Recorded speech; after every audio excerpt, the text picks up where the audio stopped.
What's up everyone, and today I'm bringing a deck profile on my Shinobirds. Now, Shinobirds is a very interesting deck, mainly because it's a spirit-based deck. And if you don't know spirits, they aren't too great, because you have the unfortunate effect that all spirit monsters return to the hand. And most of them can't even be special summoned. So, without further ado, let's get right into the video. First off, I run the 3 Shinobird Peacock. You ritual summon this card with Shinobird's Calling. If this card is ritual summoned, you can return up to 3 monsters your opponent controls to the hand. Then, you can special summon 1 level 4 or lower spirit monster from your hand, ignoring the summoning conditions. Once returned during the end phase, if this card is special summoned, return it to the hand. And if you do, special summon 2 Shinobird tokens. So, that's definitely pretty cool. So, this deck is definitely good going second, although I want us to go first, mainly just because going second is really rough for this deck and, most modern decks. Although if you're playing casual, then you can probably go second with this, is fine. So it's definitely got some destruction. And then we also got the 3 Shinobird.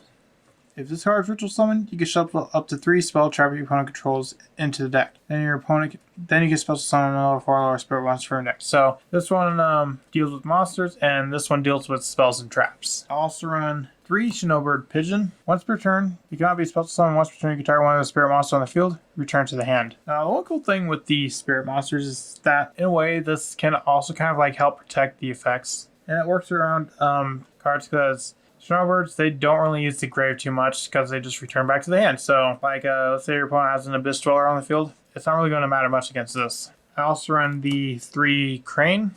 Once per turn, if another spirit monster is normal or special summoned while this monster is on the field, you can draw 1 card. And once per turn during the end phase, this card is normal flip summon or flip face up, return it to the hand. So you can set it. Next, I run 3 Konohana Sakuya. That is a long name to pronounce. Now, this one is actually recently came out in Dawn of Majesty. So, like, the most recent set, or maybe 2 sets ago, the recording of this video.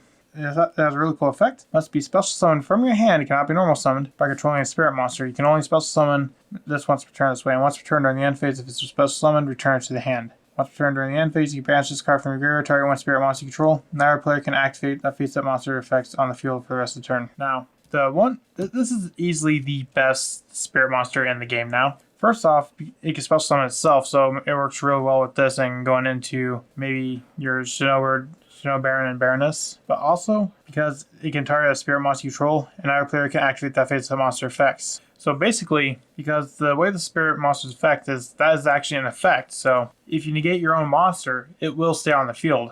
So you definitely want to have this on the field in the grave. You just want to see that. Next, I run the 3 Aratama. When this card is normal summon or flip face up, you can add 1 spirit monster from your deck to your hand. I also run the 3 Nikitama. Turn this card was normal summoned. You can normal summon 1 spirit monster in addition to your normal summon. And when this card is sent to the graveyard, draw 1 card. So it is essentially a double summon for spirits. And a draw too. I also run the 1 Hinokago Shuchi. This card cannot be special summoned. This card returns to the owner hand during the end phase, like all spirit monsters. But if this card inflicts spell damage to your opponent, they discard all cards in their hand during the next draw phase, before they draw. So basically, they discard the hand and draw 1. Yeah, definitely really good. I also run the 1 Yamada Dragon. When this card inflicts damage to your opponent, draw cards until you have 5 cards in your hand. So these, when they inflict damage, are really, really powerful. Unfortunately, they're spirit monsters, so they return to the hand during the end phase. So definitely going second. These are going to be really good cards. You want to get them out. Like, forget the ritual summoning. Like, this would probably pretty much be your priority. I also run the 2 Nibiru for my hand trap, and a Dark Magician and Red Eyes Black Dragon, which you probably know why I'm running that. Run the 1 Red Eyes Fusion for Dragoon play. I run 3 Pot of Prosperity. Pot of Prosperity, you definitely want to run over Extravagance. Originally, I was actually thinking of Extravagance, but then I just added the Dragoon engine in because this deck really can't do a whole lot, and it definitely does need that. Not to mention, you definitely want to see your that card as much as possible because it is definitely a card that will be key. I also run 3 Shinobird's Power Spot. Power Spot, spirit monster you control gain 500 attack and defense, and if a face-up wind monster you control returns to the hand, you can add 1 spirit monster or a ritual spell card from your deck to your hand. And that works against any spirit monster. You can add the Konoha, Crane, Nikitama, it doesn't matter. You can basically add any of them. Or you can add the ritual spell. Which is why I run 3 Shinobird's Calling. I run ritual monsters, I run a ritual spell. Now this one also has a cool effect. You can also banish spirit monsters from your graveyard as the requirements. Most of the time it's from your hand or field, but this is hand, field, and grave. Moving on to the traps, I run 3 Shinobird Salvation. If a face-up spirit monster you control returns to your hand, while this card is face up on the field, you can target one card your opponent controls, destroy it. And when an opponent's monster declares an attack, you can banish one spirit monster from your graveyard, negate the attack, then end the battle phase. So it's really good at protecting your life points, and considering these are spirit monsters, that's definitely extra protection.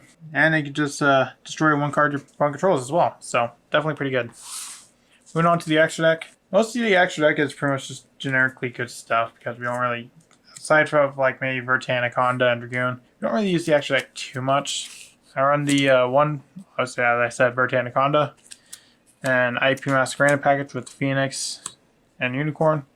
The one Crusadia Equimax to sometimes help finish games out in the same way as Access Code and Apollosa. If you can get off, that's cool, but not the easiest thing. I run the one Dieris, as well as an Abyss Dweller and Cowboy, in my opinion, the 3 best rank 4 monsters in the game. Since we do have the ritual monsters are actually level 8s, we can actually run some level 8 XYZ monsters, like Dingirsu, in my opinion, one of the best XYZ monsters, alongside Hope Harbinger and Heroic Sky Dragon, Overlord of Heliopolis, and of course, the One Dragoon. So that was my Shinobird deck profile. Let me know, what do you think of Shinobird? Do you think it's pretty cool? Do you think the new Konohana is really good? Let me know in the comments, and I'll see you in the next video I make. Bye.